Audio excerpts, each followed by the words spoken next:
নমস্কাৰ অপূৰ্ব সমাহাৰলৈ পুনৰবাৰ আপোনালোকক স্বাগতম জনাইছো।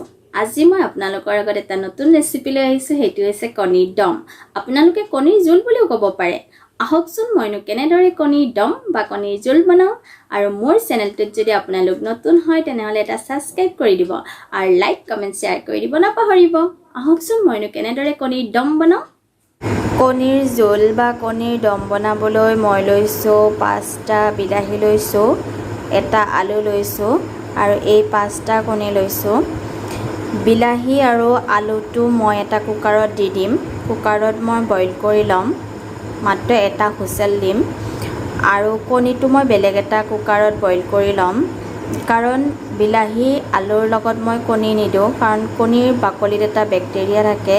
গতিকে মই আপোনালোককো ৰিকুৱেষ্ট কৰিছোঁ, কেতিয়াও কণী ভাতৰ লগত বা দালিৰ লগত সিজাই খাম বুলি কেতিয়াও কণী নিদিব। কণীটো বেলেগকৈ বইল কৰিব। এতিয়া আহকচোন মইনো কেনেদৰে বনাওঁ কণীৰ দম। এতিয়া এটা কুকাৰ লৈছোঁ, এই কুকাৰটোত পানী লৈছোঁ। ইয়াতে মই বিলাহীকেইটা দি দিছোঁ, এনেদৰে দুফাল কৰি লৈছোঁ। এইটো মই ইয়াতে দি দিছোঁ আৰু বিলাহীকেইটা ভালদৰে ধুই লৈছোঁ। আৰু কণীকেইটা মই আন এটা কুকাৰত দি দিম। পানী লৈছোঁ, ইয়াতে মই কণীকেইটা এনেদৰে দি দিছোঁ। এতিয়া মই ঢাকনিখন মাৰি কুকাৰকেইটা বহাই দিম। এয়া কুকাৰটোৰ হৈ গ'ল।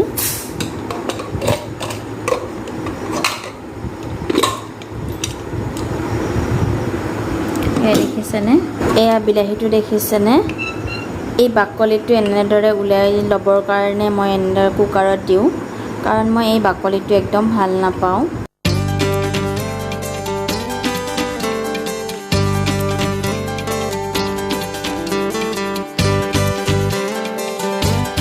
গৰমে আছে, আপোনালোকে ঠাণ্ডা হ'বৰ কাৰণে অলপ সময় ৰাখি দিব। ঠাণ্ডা হোৱাৰ পিছত এনেদৰে উলিয়াই ল'ব পাৰিব। এয়া মই গোটেইখিনি উলিয়াই ল'লোঁ। এয়া মই কণীকেইটা এৰুৱাই লৈছোঁ আৰু এনেদৰে দীঘল দীঘলকৈ চুৰিৰে মই আগ দি দিছোঁ, যাতে ইয়াতে ভিতৰত নিমখ সোমাই যায়। নিমখ সোমাই গ'লে ভাল লাগে খাবলৈ। এইখিনি বনাবলৈ এতিয়া মই ব্যৱহাৰ কৰিম 2টা পিঁয়াজ লৈছোঁ, এটুকুৰ আদা লৈছোঁ, 3টা জলকীয়া লৈছোঁ আৰু কেইকোমান নহৰু লৈছোঁ। এতিয়া মই প্ৰথমতে কণীখিনি ভাজি ল'ম।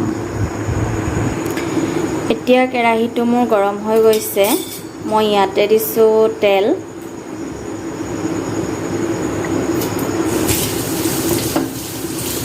ইয়াতে দিছোঁ মই অকণমান নিমখ দিছোঁ। ইয়াতে মই এতিয়া এৰুৱাই থোৱা কণীকেইটা দি দিছোঁ।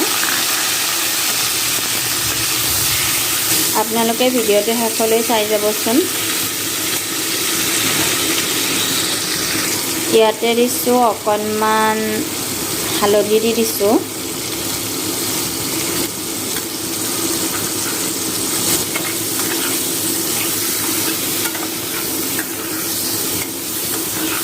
হালধি দি মই এনেদৰে লৰাই দিছোঁ।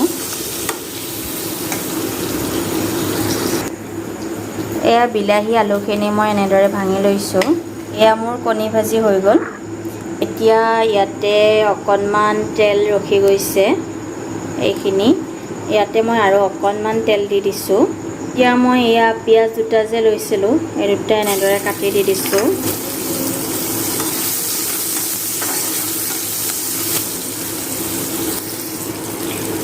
এয়া কেইকোমান নহৰু থেথেলিয়াই থৈ দিছিলোঁ, এইখিনি দি দিছোঁ তেলতে আৰু অকণমান ৰাখি দিছোঁ পিছত দিবৰ কাৰণে।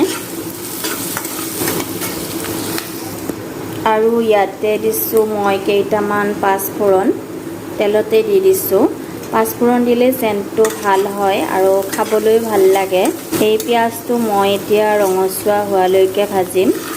পিঁয়াজটো ৰঙচুৱা হৈ যাব আৰু নহৰুটো ধুনীয়া এটা গোন্ধ ওলাব। মোৰ পিঁয়াজটো ৰঙচুৱা হৈ গৈছে। মই ইয়াতে দিছোঁ হালধি।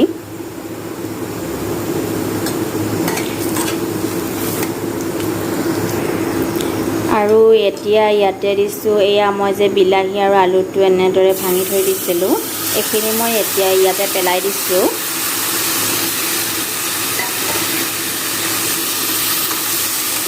এইখিনি দি আপোনালোকে এনেদৰে লৰাই দিব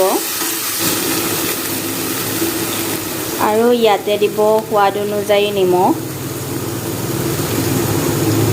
মই অকণমান কমকৈ দিছোঁ কাৰণ কণীকেইটা ভাজোতে অকণমান নিমখ দিছিলোঁ এইখিনি অকণমান আপোনালোকে ভাজিব মই আপোনালোকক দেখুৱাই দিম অকণমান যেতিয়া কালাৰ এটা আহিব তেতিয়ালৈকে ভাজিব এইটো এয়া কি ধুনীয়াকৈ হৈ গৈছে এইটো কালাৰটো চাওকচোন কি ধুনীয়াকৈ আহি গৈছে ইয়াতে মই দিছোঁ জলকীয়া কেইটা দি দিছোঁ এতিয়া আৰু ইয়াতে মই এতিয়া অকণমান পানী দি দিছোঁ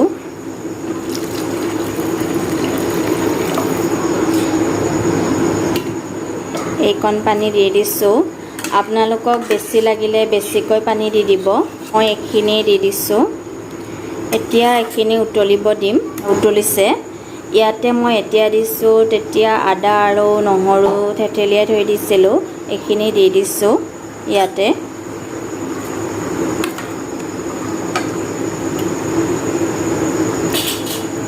আৰু কণীকেইটা যে এয়া ভাজি থৈছিলোঁ এই কণীকেইটা মই ইয়াতে দি দিছোঁ এতিয়া দিছোঁ অকণমান মই জিৰাৰ গুড়ি আৰু ইয়াতে এতিয়া মই দিছোঁ অকণমান মেগী মছলা এতিয়া এইখিনি অলপ উতলিব দিম এয়া এইখিনি হৈ গৈছে এতিয়া মই গেছটো অফ কৰি দিছোঁ আৰু এইখিনি এটা মই পাত্ৰত আপোনালোকক উলিয়াই দেখুৱাম কণীৰ দম হৈ গ'ল এনেদৰে আপোনালোকেও বনাই খাই চাবচোন কেনেকুৱা পায় কমেণ্ট কৰি জনাব নাপাহৰিব